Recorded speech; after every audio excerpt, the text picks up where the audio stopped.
Hello everyone, good morning से friends. क्या आपने जमीन खरीद रखे हैं और जमीन खरीद के जो है आपके पास में रजिस्ट्री कॉपी है और रजिस्ट्री कॉपी है, तो क्या आपने अपनी जमीन का जो नामांतरण करा लिए हैं? अगर नहीं कराए हैं और कैसे कराना है, तो अगर नहीं जानते हैं तो आप लोग जो है इस वीडियो को जरूर देखिएगा ताकि आप लोगों को जो कुछ हेल्प मिल सके। तो फ्रेंड्स, मैं आप लोग को ये बताना चाहता हूँ, अगर आप किसी कॉलोनी में जो है जमीन खरीदे हैं, आपने प्लॉट लिए हैं, ठीक है, तो उसको जो है आप कैसे प्रमाणीकरण कराएंगे, इसके बारे में मैं ऑलरेडी जो है पहले से एक वीडियो बना के जो है आप लोगों को बता चुका हूँ। आज मैं बताऊंगा आप लोगों को नामांतरण कैसे किया जाता है। जो डॉक्यूमेंट देना पड़ता है वो आपको बता दूं। पहला जो है सेल डीड देना पड़ेगा आपको। सेल डीड यानी कि रजिस्ट्री कॉपी का छाया प्रति आपको देना होगा, ठीक है। ये हो गया एक। सेकंड में आ गया डाइवर्सन पेपर देना पड़ता है।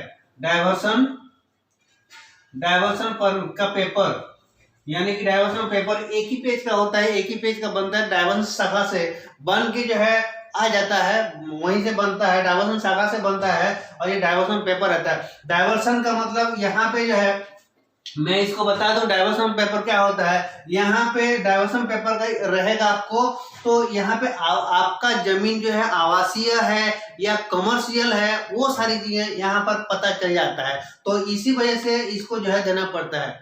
तो डाइवर्सन शाखा में ये लोग जो है उसको बना के देते हैं, लिख के देते हैं कि आपका जमीन आवासीय जमीन है या कमर्शियल जमीन है, तो उसी आधार पे जो है ये होता है, ठीक है।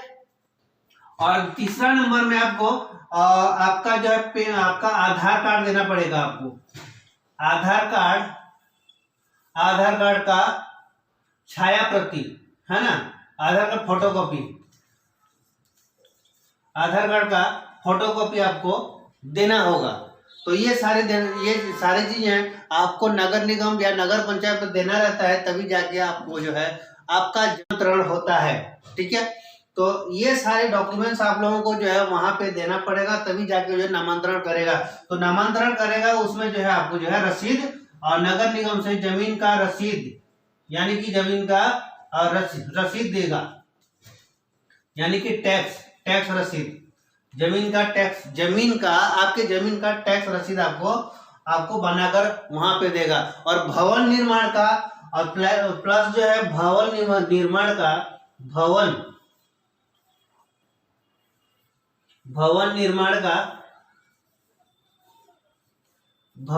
का आदेश मिलेगा आपको, आदेश मिलेगा। तो ज्यादा खर्चा नहीं होता। इसके बाद जो है आप अपना प्लॉट में जो है जमीन मकान जो है घर मकान बना सकते हैं, आपको कोई ऑब्जेक्शन नहीं होगा।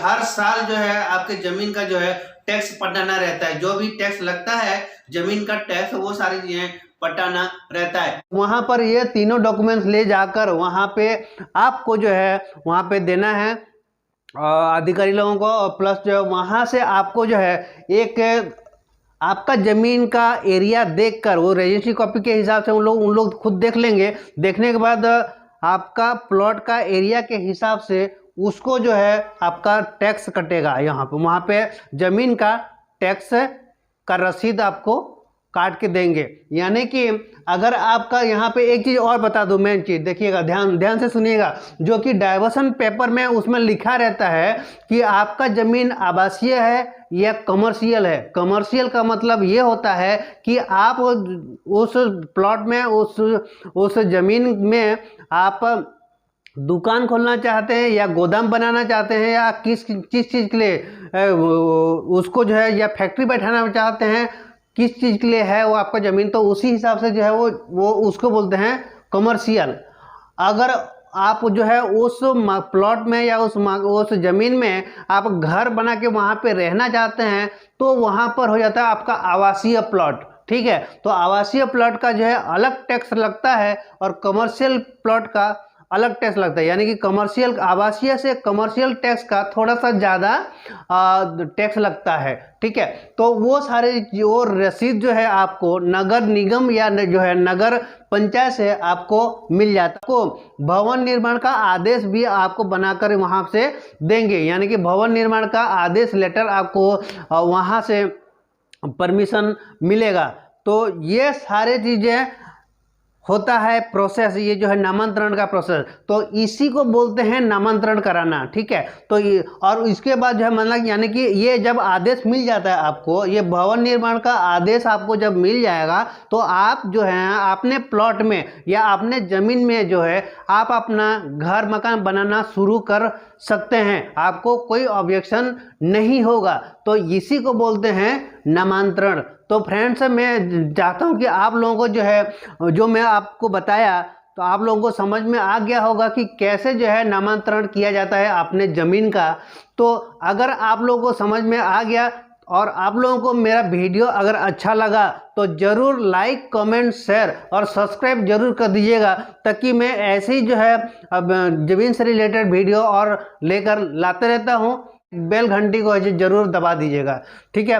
तो सर आज के लिए मैं इतने ही बोलकर अपनी वाणी को यहीं पर विराम देता हूं। फिर मिलते हैं नेक्स्ट वीडियो के साथ, तब तक ले जय हिंद, जय भारत, जय हो।